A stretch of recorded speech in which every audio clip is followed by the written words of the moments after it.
มือสกี้อีกกับเพื่อนดีอยู่เตียงเวียกยัดตะกุงดีกุงวังปานเมืองพลทองแพงโลหะบางจุดประสงค์อีสกี้ก็มันมั่งเลยแหละเราเรื่องการช่วยเหลือก่อนแง่เพื่ออันก่อนแง่เบื่อรับการศึกษาเบื่อโอกาสเบื่อเรียนหนังสือ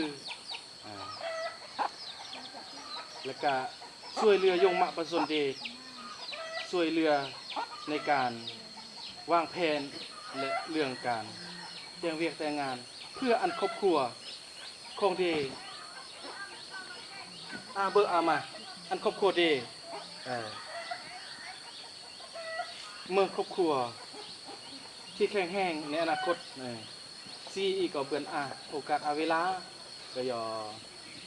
เพิ่มบ่ยงมาประสนเบือนยอโอยอลม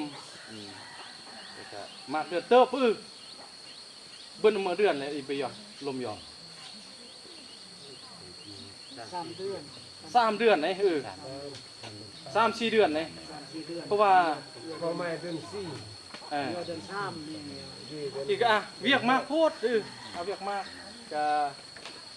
เลยเลื่อนเวลาเอาไกลๆก็นี่น้องโตเด้น้องแปะน้องเสื่องเด้อันบ่ได้อำตะเบือนซอกอำตะเบือน